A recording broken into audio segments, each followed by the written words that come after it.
can say is that The Undertaker and Curse, both men, have performed an amazing show of display and sportsmanship. I could have sworn this might have been Undertaker's very last night here in Fantasy Pro Wrestling, but now he is going home with the FPW World Heavyweight Championship and a 6-month figure, or 6-month contract featuring 6 figures. Before we go on to our main event of the night, ladies and gentlemen, I have to announce again that The Undertaker will now be defending the World Heavyweight Championship against Robert English of that British Invasion after what happened earlier tonight with Stone Cold Steve Austin. It should be an amazing match, ladies and gentlemen, to kick off 2015. And also, ladies and gentlemen, Catfight is our January pay-per-view. We've never had a Divas pay-per-view before. And it's going to be a lot better than TNA Knockouts pay-per-view they used to have. That shit can kiss my ass. Are you ready for this? What? Are you fans ready for this? The biggest one, the big one. Super No Mercy 9. The 9th one. 5 men are going to go in for the Universal Championship title, but 1 man will walk out the next FPW Champion of the Universe. We've got Pumpkin Escobar, Bill Buzzchase, Keegan Yamada, Jesse Decay of the Brotherhood, Vicious Jeremy himself for the Universal Championship title. We are not wasting any more time, ladies and gentlemen. So Tony Chimmel, the floor is yours, and good luck, gentlemen. You are going to need it. Lower the steel cage.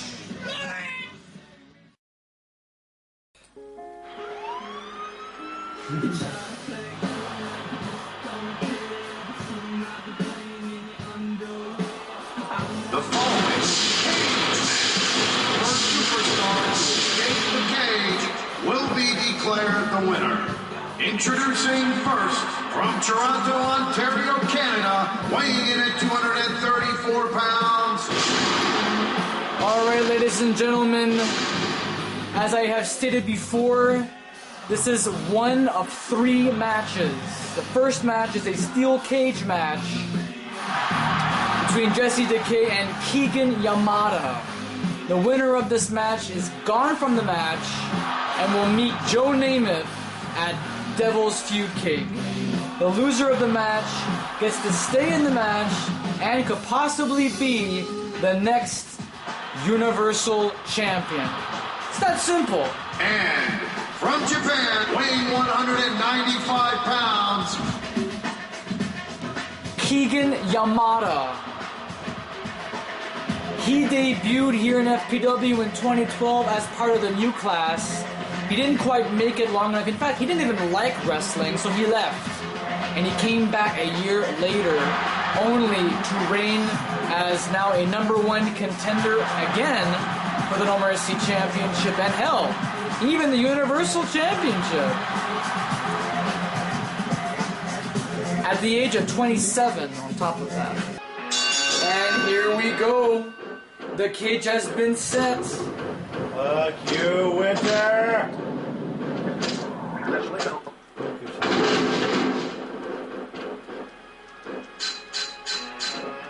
Oh, look at that. Looks like Keegan wants to get the hell out of Dodge.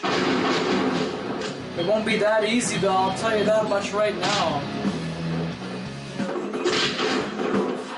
You have to beat your opponent senseless, climb that cage, and get the fuck out.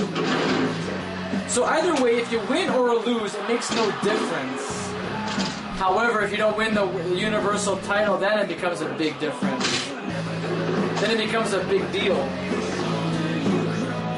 What a hell of a night it has been, ladies and gentlemen. All I can say is that I am surprised of Urethra Brown, Ric Flair, And I'm also surprised that Robert English managed to defeat Stone Cold Steve Austin.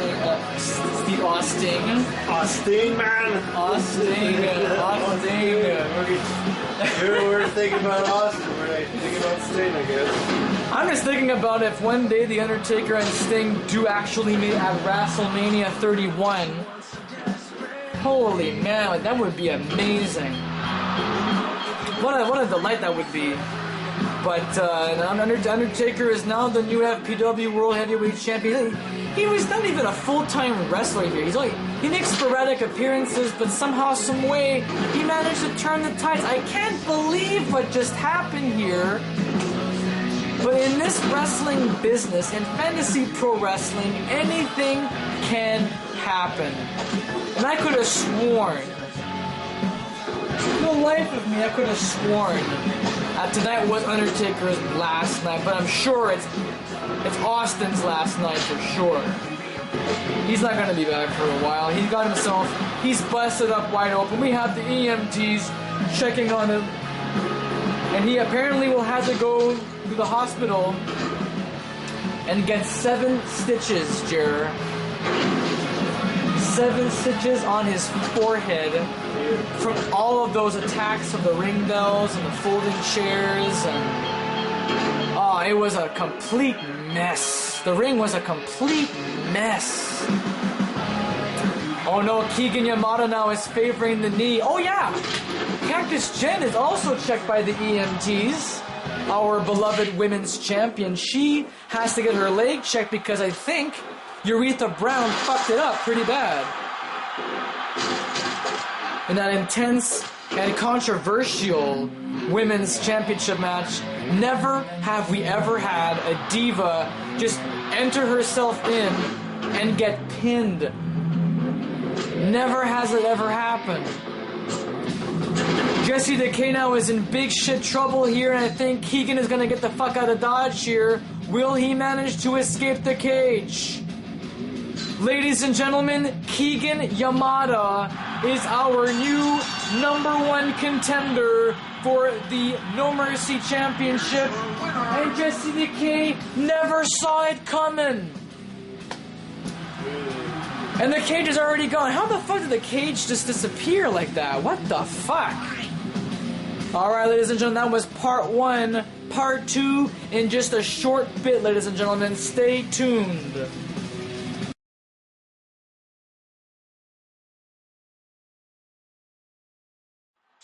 Wow, everybody, ladies and gentlemen, is on their feet. Keegan Yamada has left the match. He has walked out of the cage and he is gone. He is now the new #1 contender for the No Mercy Championship. He gets a second crack at Joe Namath. Amazing, just amazing. Now remember, ladies and gentlemen, if Vicious Jeremy gets pinned or submits, he's out of the match. He is done.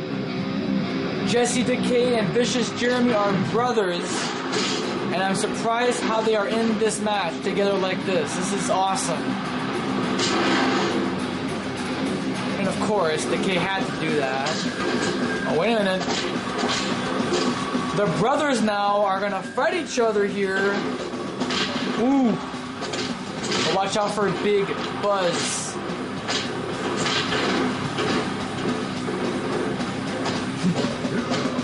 Big Buzz. I should call him Big Buzz from now on.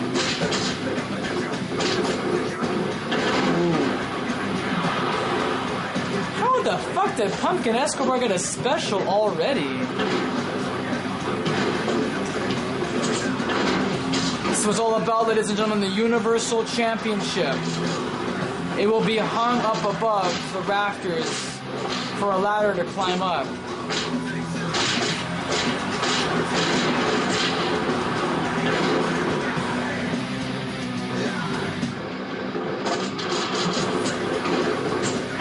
So the next person to be defeated is out of the match. So if we've had a winner, the winner left, now the loser will leave. Oh, nice move there by Vicious Jeremy.